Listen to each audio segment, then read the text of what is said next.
Hi everyone, it's Eliana and I have a card to share with you today.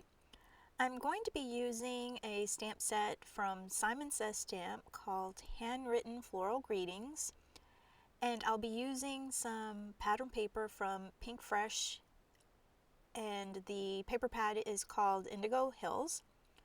I'm starting with my stamp and I'm just inking it up with some Memento ink, and I am stamping 3 of these out, actually 4 of these out, but I only use 3 of them.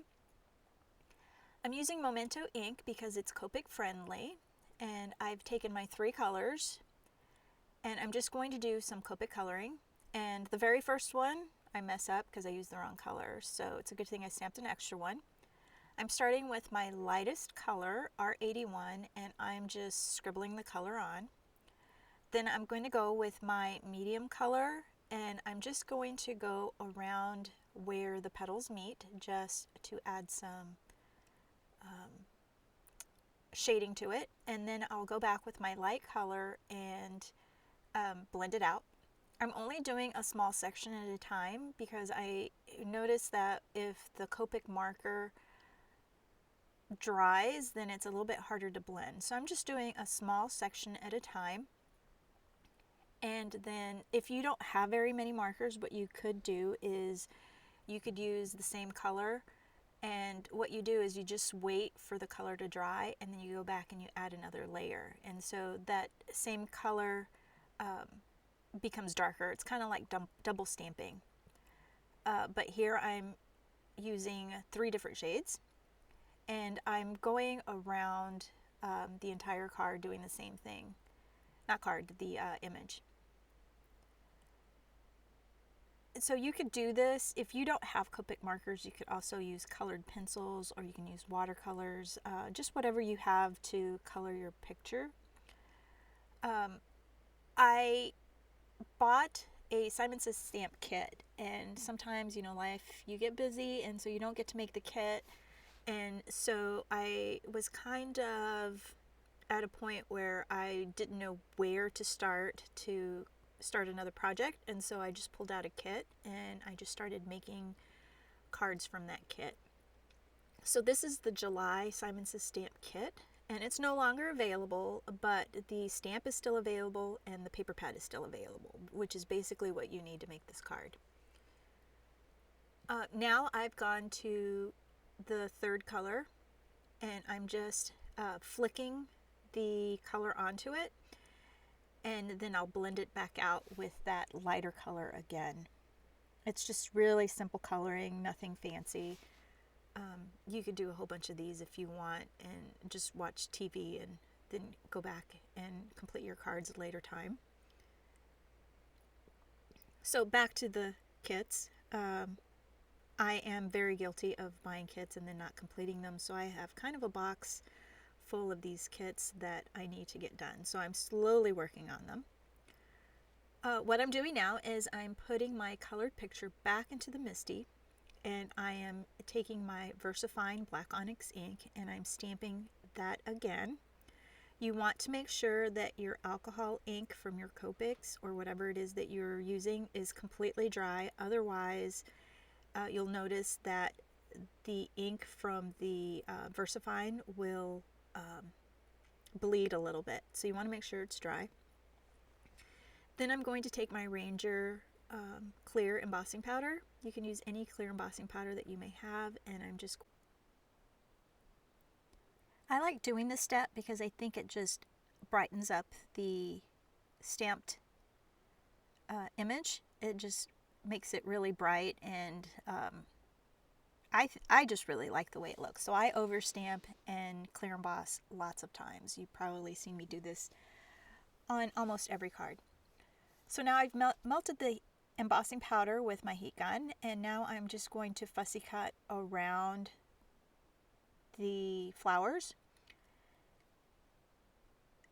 And through the magic of YouTube, I'm done. And I'm just taking my black Memento marker and I'm just coloring the edges of the flowers. That way, if you miss any of your fussy cutting, it hides it, and it just makes it look like it's an actual die cut and not something that you've hand cut. I've done this to all 3 flowers, and one of the flowers I did cut a little bit smaller just so that it's a little bit different. And now I'm going to be doing the same process again with the leaves, and you'll see that I do make a mistake on the leaves, and just so you know, it is user error and it had nothing to do with the MISTI tool, but you'll see that in just a second. So now I'm going to color my leaves, and I'm just going to use 2 colors. I'm just keeping it really simple because these leaves will be tucked in behind the flowers, so you won't really see them all that much. So I'm following the veins of the leaf with the darker color, and then I'm blending it all together. And so now that it's done, I'm going to tuck that into the corner.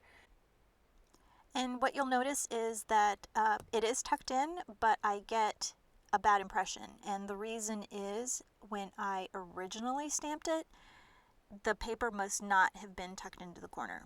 So it does happen, so it's important to get into the habit of pushing your paper into the corner of the MISTI for stamping.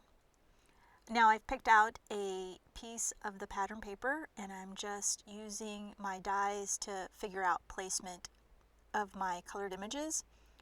I'm going to be using the Painted Friends die as my sentiment, and I want to make sure that the sentiment is going to touch all of the flowers so that nothing appears to be floating.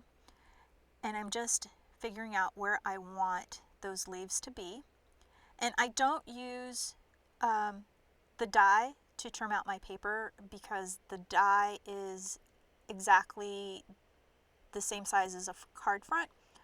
So I just trimmed out my paper so that it created a little bit of a black border around it.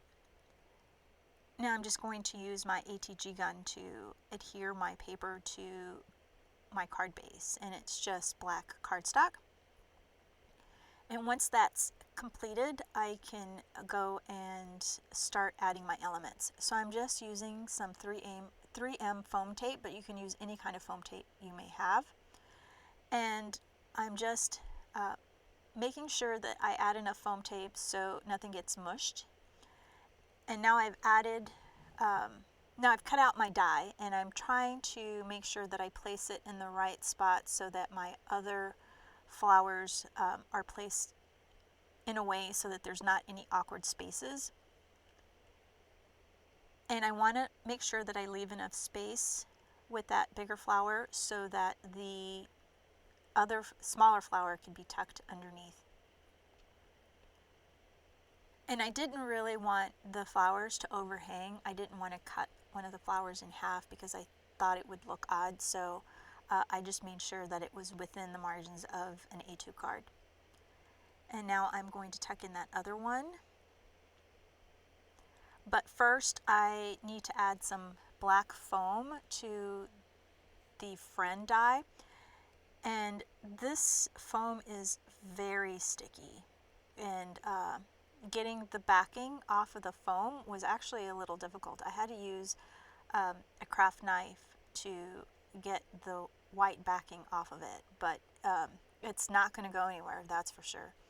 So I'm strategically placing the foam because I know I'm going to have to use tape runner for the parts that are over the flowers. And so you just want to cut it in a narrow strip. And with this black foam, it will look, it'll hide better. You won't be able to see it underneath.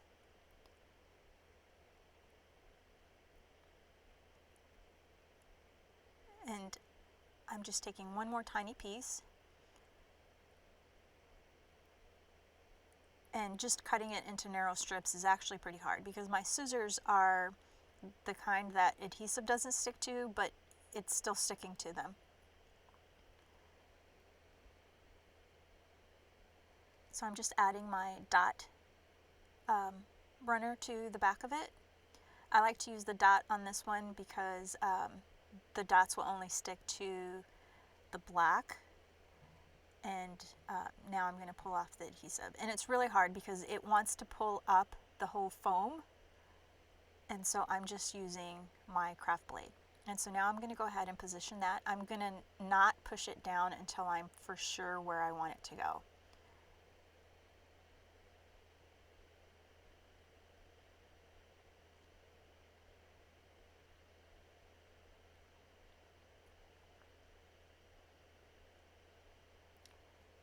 And then that way I know exactly where I want to tuck in my remaining flower.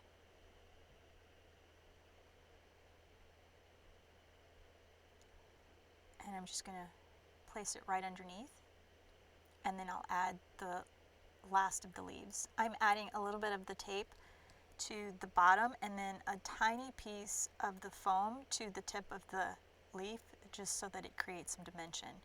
But that way it'll tuck right in underneath those flowers, and I don't have to worry about adding dimension to the front of the card. It's just on the tips of the leaves. Hope that makes sense. Once that's all done, I'm going to, I need to add the dot to the eye, and I know it has a word for it, but I don't remember what it is. And what I'm doing is I'm adding a little bit of that black foam to a small piece of the black cardstock, and I'm just cutting it out to get that dot. And then I brayer down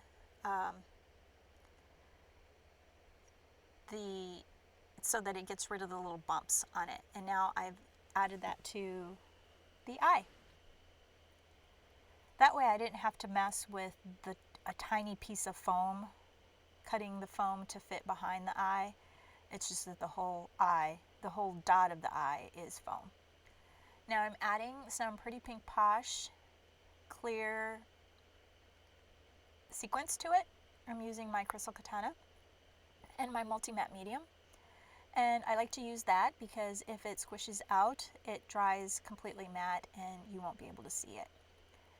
And now I'm going to coat my flowers with some clear Winkostella. And my card is complete. And so now I've used up one of my card kits, and I made several of these cards. And so hopefully I could use some of my stash and not accumulate all these projects that one day I will get to, which is what I tell myself when I get it in the mail and then I put it away. One day I'll get to it. I'm sure you have that as well. Thanks so much for watching, and if you haven't subscribed, be sure you give this video a thumbs up, and head on over to the blog and also subscribe so that you can see all the things that we have coming up for My Sweet Petunia. And thanks for hanging in with me. Have a great day. Bye.